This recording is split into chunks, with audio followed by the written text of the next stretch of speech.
Hello दोस्तों, subject board में आपका स्वागत है। तो दोस्तों जल्द ही आपका मैथमेटिक्स स्टैंडर्ड का पेपर आने वाला है। तो इसमें जो ये मैं पेपर दिखा रहा हूँ ना आपको, इसमें मैं अभी एमसीक्यू आपको जितने भी पीवाईक्यू के एमसीक्यू आए ना, जितने भी आपके इम्पोर्टेंट एमसीक्यूज़ हैं वो मैं आपको इस वीडियो में कराने वाला हूँ। इससे पहले देखो यहाँ पर एक केस, यहाँ पर है ना, इन सारी केस स्टडी जो जो इम्पोर्टेंट केस स्टडीज़ है ना, इनको मैंने अपलोड कर दिया है, तो आप चेक कर सकते हो। ये इम्पोर्टेंट केस स्टडी है, ठीक है, तो ये आप चेक कर सकते हो। बाकी के यहाँ पर मैंने ना स्टैंडर्ड मैथ के जितने भी एमसीक्यू आपके आए हुए हैं, इम्पोर्टेंट, बहुत ज़्यादा इंपॉर्टेंट है, उन्हीं से रिलेटेड आएंगे क्वेश्चन जो आएंगे, ठीक है, वो मैं आपको इस वीडियो में बताने वाला हूँ। और कोड वाइज बताने वाला हूँ, इस कोड का फिर उस कोड का, ये सारे कोड जितने भी कोड आपके छपते हैं ना, वो सारे कोड को मैं बताने वाला हूँ। तो दोस्तों मैं इस वीडियो को शुरू करूँ इससे पहले यदि आपने चैनल को सब्सक्राइब नहीं कराया तो सब्सक्राइब जरूर कर देना, जिससे आपको इसी तरह के इन्फॉर्मेटिव वीडियोस की अप टू डेट जानकारी मिलती रहेगी। तो दोस्तों अब हम शुरू करते हैं। अब हम इस कोड को सोल्व करने वाले हैं, मैथ स्टैंडर्ड, ठीक है, जो आपका पेपर आया था, ठीक है। अब सेक्शन ए में देखो, सेक्शन ए में जो क्वेश्चन है, if two positive integer P and Q can be expressed इस तरह से और एंड इस तरह से, where A and B are prime numbers, A और बी प्राइम नंबर्स हैं, और then LCM P and Q, LCM बताना है। तो एलसीएम में देखो हाईएस्ट पावर रहती है, ए की पावर देखो यहाँ पर क्यूब है, तो ए की पावर तो कन्फर्म में 3 आएगी, और बी की पावर यहाँ पे कन्फर्म है, बी की पावर कितनी आएगी आपकी 4 आएगी, ये तो कन्फर्म है। यहाँ पे ए की पावर 3 आ जाएगी और यहाँ पे b की पावर क्या आ जाएगी आपकी 4 आ जाएगी, ये तो कन्फर्म है। अब देखो यही देख लो बस, a की पावर 3 और b की पावर 4 किस में है, इसमें नहीं है, इसमें नहीं है, इसमें नहीं है, इसी में, बस यही आंसर है, ठीक है। और आप देख सकते हो 18 और 20, अगर 18 और 20 के देखो मैं इसमें क्या लिख सकता हूँ, मैं इसको 2 × 9, इसको क्या लिख सकता हूँ 2 × 10, ठीक है, 2 तो इनमें कॉमन है, ठीक है, तो 2 तो रख लो, और 9 × 10 ये बचा, 9 2 18, 18 × 10 180 आ रहा है ना, तो ये एलसीएम हो जाएगा, डी इसका करेक्ट है दोस्तों, ठीक है। अब देख लेते हैं नेक्स्ट। तो नेक्स्ट क्वेश्चन है दोस्तों हमारे पास, इसमें in an A P if the first term दे रखा है आपको, देखो फर्स्ट टर्म दे रखा है इसमें -16, ओके, फर्स्ट टर्म दे रखा है, कॉमन डिफरेंस भी दे रखा है डी -2। अब आपको sum of first 10 term, first of 10 term का सम निकालना है, तो ये क्या होता है 10/2, और यहाँ पे 2a -32 प्लस n-1 यानी कि 9 और इंटू d -2 है ना, देखो इधर देख लो एक बार, हाँ -2 है, तो ये -2। अब इसको सोल्व कर लेते हैं, तो ये 5 और अंदर क्या बचा -32 और 9 2 18 माइनस का 18, अभी कितना हुआ 5 और ये कितना हो जाएगा 30 और 10 40, 40 50 -50, तो ये 250 आ जाएगा माइनस का, ठीक है, सी इसका करेक्ट आंसर है दोस्तों, ठीक है। अब देख लेते हैं नेक्स्ट, ठीक है, मैं एक एक क्वेश्चन आपको सोल्व करा रहा हूँ, ठीक है, आप देख सकते हो।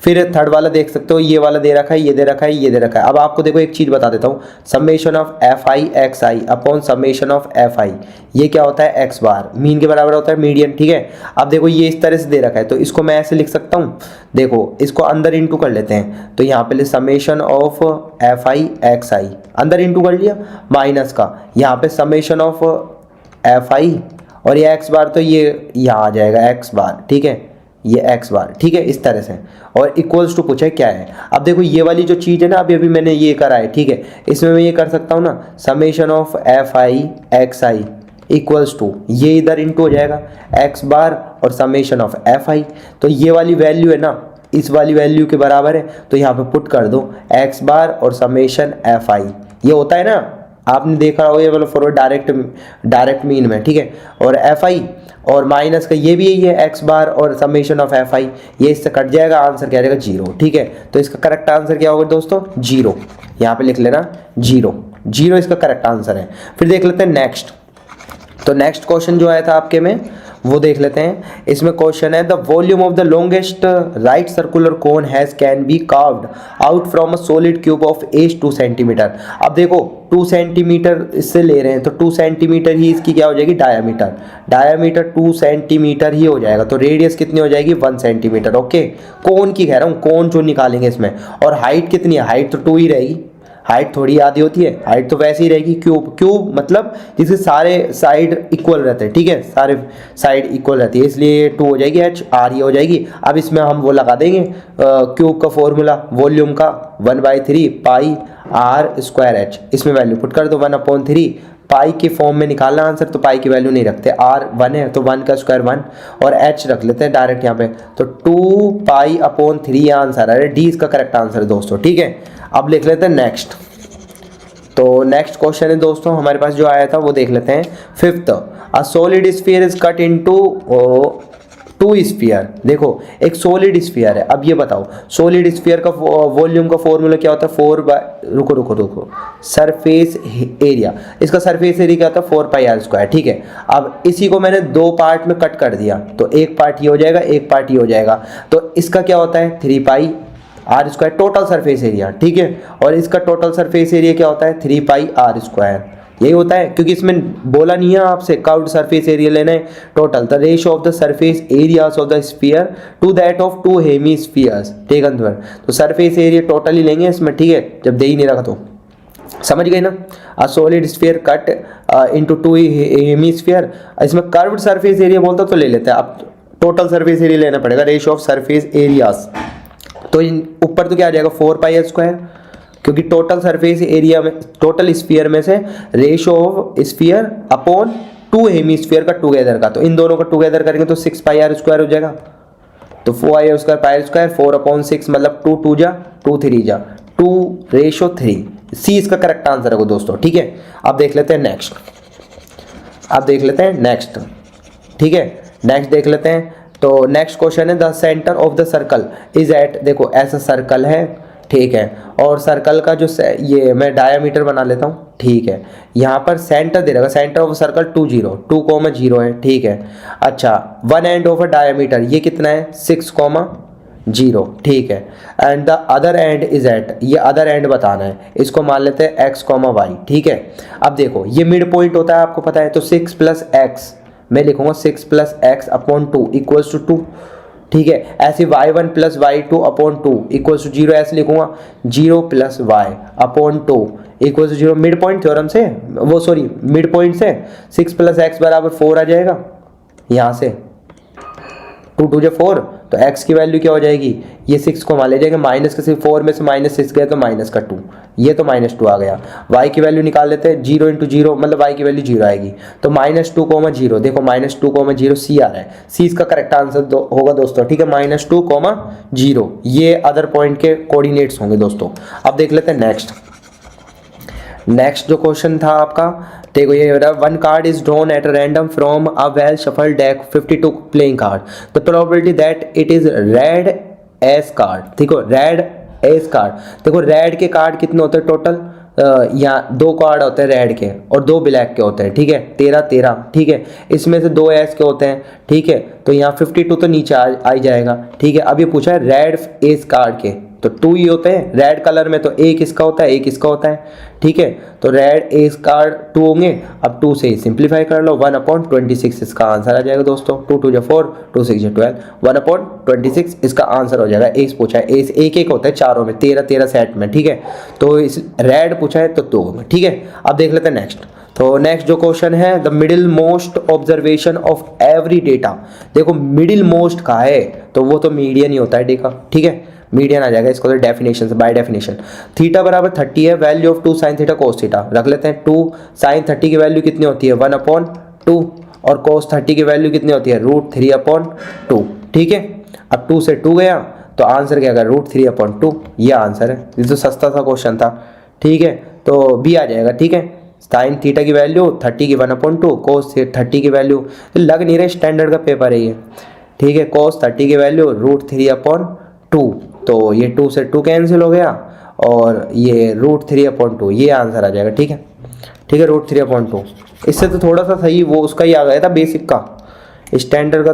ठीक है, मतलब आप क्या कर सकते हैं। 10th वाला देखो, if the roots equation ax² is real and equal, अच्छा then of which of the following relation is true। देखो भाई आपको रियल एंड इक्वल की कंडीशन क्या होती है, d बराबर 0, d की वैल्यू क्या होती है b² मैंने 4ac इक्वल्स टू 0, तो b² बराबर लिख सकता हूँ मैं 4ac।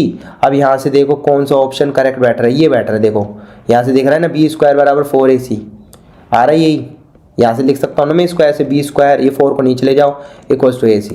ठीक है, तो c इसका करेक्ट आंसर। फिर नेक्स्ट देख लेते हैं ये वाला देखो यहाँ पे देखो फ्रॉम द डेटा इस तरह से दे रखा है, if all the even numbers are removed, all the even number मतलब ये हटा देंगे, ये हटा देंगे, इवन नंबर है ना, हटा दिए, ठीक है। All the even numbers removed then the probability of getting at random a prime number, देखो रैंडम कोई सा भी उठा सकते हैं, prime number from the remaining. पहली बात, टोटल नंबर ऑफ इवेंट्स आपके कितने बचे जब इनको रिमूव करा, 1 2 3 4 5 तो नीचे आ जाएगा।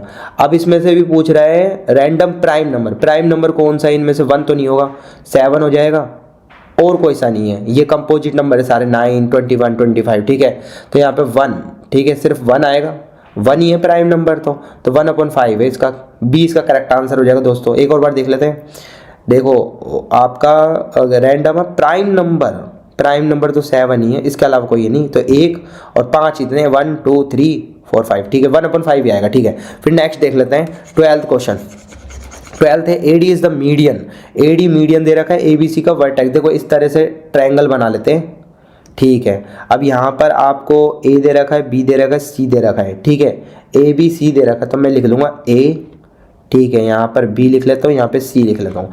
A के कोऑर्डिनेट्स कितने हैं आपके 5, और B के कोऑर्डिनेट्स कितने हैं 6, और C के कोऑर्डिनेट है 0 0। अब यहाँ पर जो है ना, देखो मैं थोड़ा कलर चेंज करके आपको बता देता हूँ।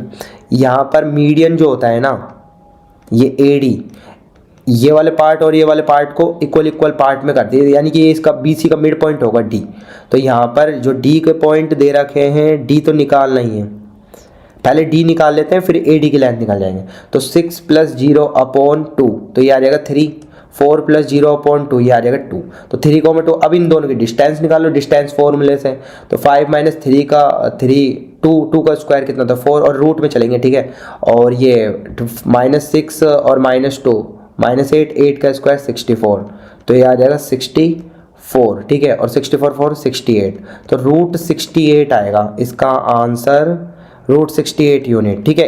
ए इसका करेक्ट आंसर होगा दोस्तों, ठीक है, √68। अब ठीक है, अब आगे चलते हैं, तो आगे देख लेते हैं। नेक्स्ट जो क्वेश्चन है, 2 dice are rolled together, probability of getting sum number on the 2 dice. 2, देखो 2 किस केस में आ सकता है, 2 डाइस है, दोनों को मिला के 36 होंगे टोटल नंबर, और टोटल नंबर ऑफ इवेंट्स कितने होंगे 36, ठीक है।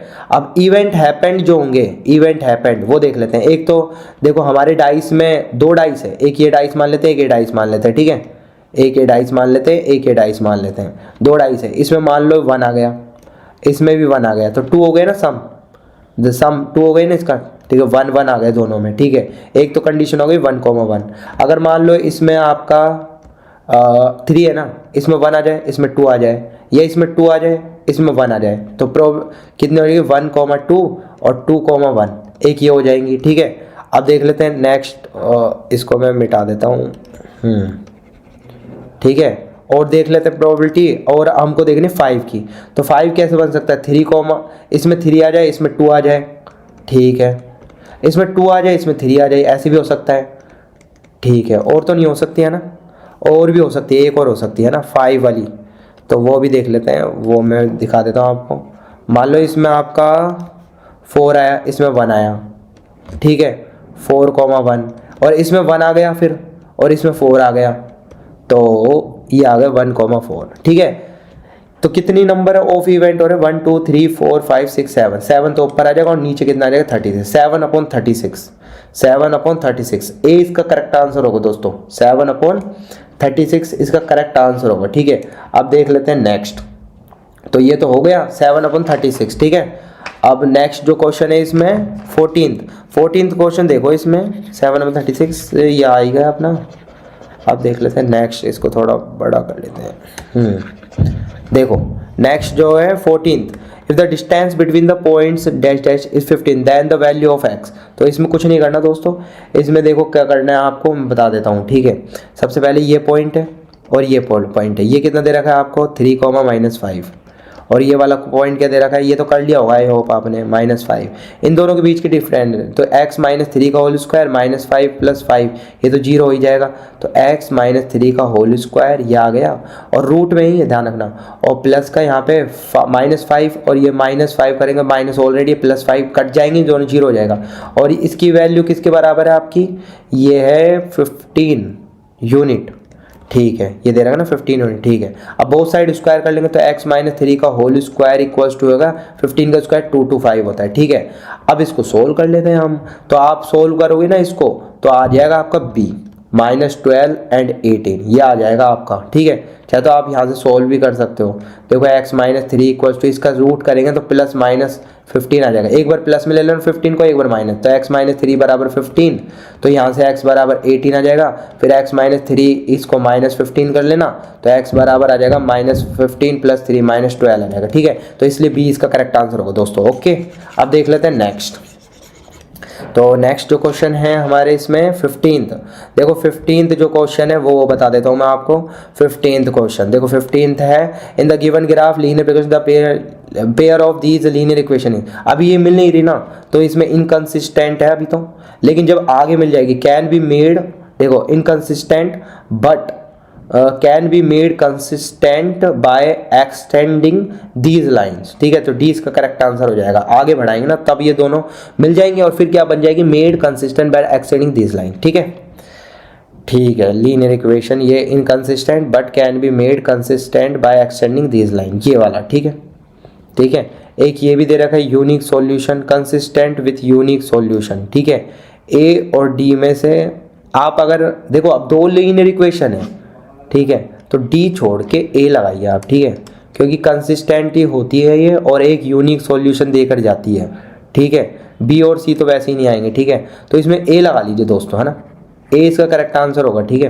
कंसिस्टेंट विथ यूनिक सॉल्यूशन, दोनों आगे जाके मिलेंगे, एक ही पॉइंट देगा, यूनिक सॉल्यूशन देगा एक ही, ठीक है। इसमें यूनिक सॉल्यूशन का पता नहीं लग रहा, ठीक है। तो कंसिस्टेंट विथ यूनिक सॉल्यूशन, एक सॉल्यूशन मिलेगा।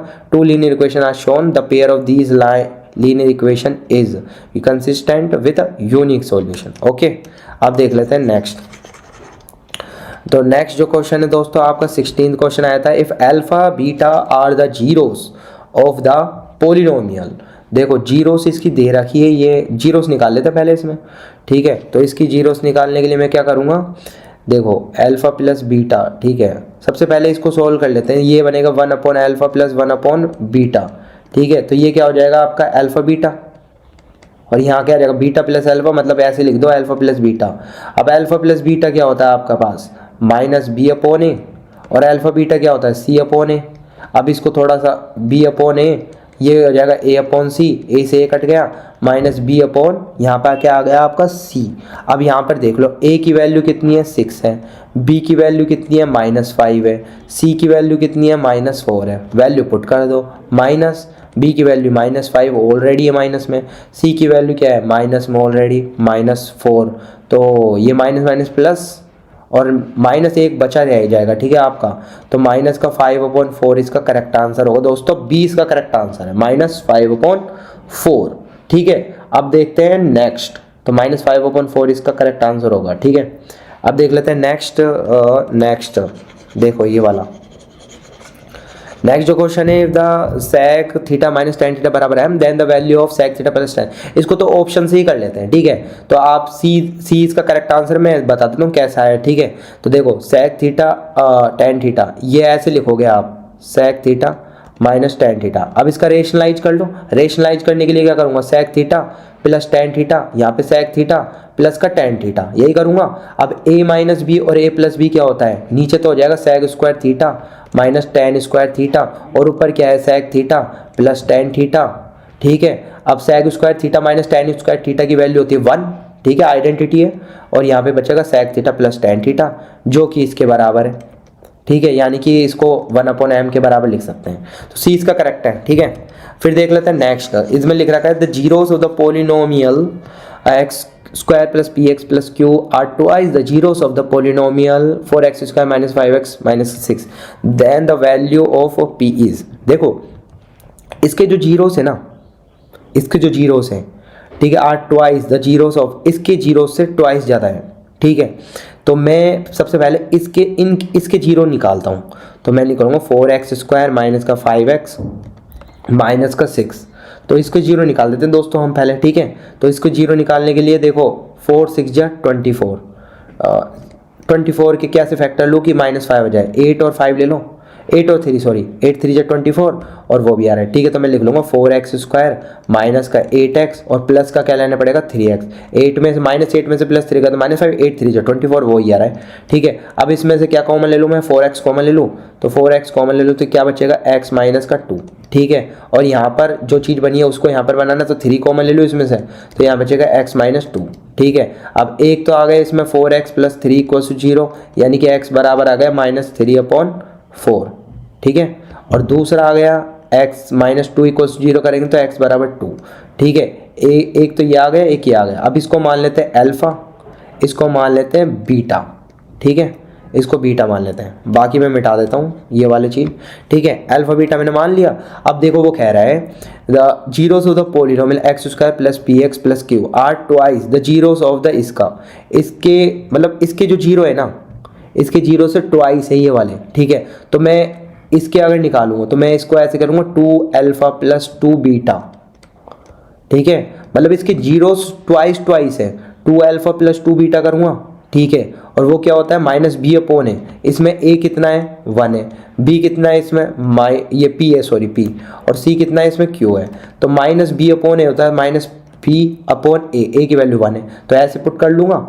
अब यहाँ पर अल्फा और बीटा की वैल्यू रख दो, क्योंकि ये तो ट्वाइस है ना, अल्फा कितना आ रहा है इसमें 2, तो 2 2 जा कितना होने का 4, ठीक है। और प्लस का 2 और बीटा की वैल्यू यहाँ से रख दो -3/4 आ रहा है, ठीक है। और ये -p, तो यहाँ से देख लो 4 और 3 2 जा 6 -6/4 और यहाँ पे -p। अब इसका एलसीएम ले लो, तो 4 4 जा 16 -6/4 और -p। तो ये आपका दोस्तों यहाँ पे मैं थोड़ा सा ये, ठीक है। तो यहाँ पे निकाल लेते हैं अब इसको, 16 में 6 गए तो 10/4 और माइनस का p, तो ये आ जाएगा आपका 2 2 जा 4 और 2 5 जा 10, तो p की वैल्यू आ जाएगी -5/2 दोस्तों, p की वैल्यू आ जाएगी -5/2, ठीक है। ए इसका करेक्ट आंसर होगा दोस्तों, ठीक है। अब देख लेते हैं नेक्स्ट। तो नेक्स्ट जो क्वेश्चन है असर्शन रीजन वाले वो भी देख लेते हैं दोस्तों हम, ठीक है। The tangent drawn at the end point of a diameter, बात सही है इसकी, पैरेलल होते हैं वो। देखो डायमीटर के यहाँ पर एक टेंजेंट ही है, एक टेंजेंट ऐसे, तो दोनों पैरेलल होती है, बात एकदम ट्रू है, ठीक है। Diameter of a circle is the longest code, diameter जो होती है ना मतलब सर्कल की, वो लॉन्गेस्ट कोड भी होती है, ये बात भी ट्रू है। लेकिन रीजन असर्शन को क्लेरिफाई नहीं कर रहा, ठीक है। तो both assertion and reason are true, reason is not correct explanation of assertion, तो बी इसका करेक्ट आंसर है दोस्तों, ठीक है, बी आ जाएगा। फिर नेक्स्ट है assertion if the graph of the polynomial touches X axis at only one point then the polynomial can not be quadratic polynomial. दोस्तों आपको पता है क्वाड्रेटिक पोलिनोमियल में कई बार जीरो से ना बराबर भी आती है, d बराबर 0 के केस में इक्वल रूट्स आते हैं, तो इक्वल रूट्स के केस में जो हमारी जो ये काटी गई है सिंपली, तो जरूरी थोड़ी है वो आपकी मतलब लीनियर इक्वेशन वो क्वाड्रेटिक भी हो सकती है, क्योंकि दो जीरो सेम पॉइंट पर आ सकते हैं ना, d बराबर 0 के केस में दो इक्वल रूट आ सकते हैं और उसका एक पॉइंट पर ही हो सकता है वो टच करे एक पॉइंट पर। तो ये वाली बात क्या बोली इसने, कैन नॉट, इसने बोला graph of the polynomial touches X axis only one point then polynomial can not be quadratic polynomial, ये बात फॉल्स है इसकी। वो आपकी polynomial can be quadratic polynomial भी हो सकती है वो, ठीक है। लीनियर के लिए तो एक जीरो चाहिए, क्वाड्रेटिक के लिए दो जीरो चाहिए, लेकिन दो जीरो अगर बराबर आ गई फिर क्वाड्रेटिक भी हो सकती है वो, तो ये फॉल्स स्टेटमेंट है, कैन नॉट लिखा है ना इसने, कैन भी हो सकता है फॉल्स। तो अगर रीजन असर्शन फॉल्स तो रीजन ट्रू होगा, खत्म बात, तो इसका आंसर आ जाएगा डी, ठीक है। वैसे चेक कर लेते हैं। अब polynomial degree n greater than 1 लिख रखा है यहाँ पर, can have a most n zero से, हाँ ये बात तो सही है भाई। अगर उसकी n ग्रेटर देन 1 है, अगर 3 x की पावर 3 है तो कितनी जीरो होनी चाहिए, 3 तो जीरो होनी चाहिए एट मोस्ट, ठीक है। अगर यहाँ पे 2 है तो 2 जीरोस तो होनी चाहिए एट मोस्ट, ज़्यादा से ज़्यादा, ठीक है। तो दोस्तों ये सेट कोड हमने सोल्व कर लिया है। इस वीडियो को यहीं पर फिनिश करते हैं। तो आई होप दोस्तों ये वीडियो आपके लिए काफ़ी हेल्पफुल रहा होगा। इस तरह के इन्फॉर्मेटिव वीडियोस की अप टू डेट जानकारी पाने के लिए आज ही चैनल को सब्सक्राइब कीजिएगा और बेल आइकन के बटन को दबाना ना भूलिएगा। तो दोस्तों हम फिर से मिलेंगे, बाय बाय।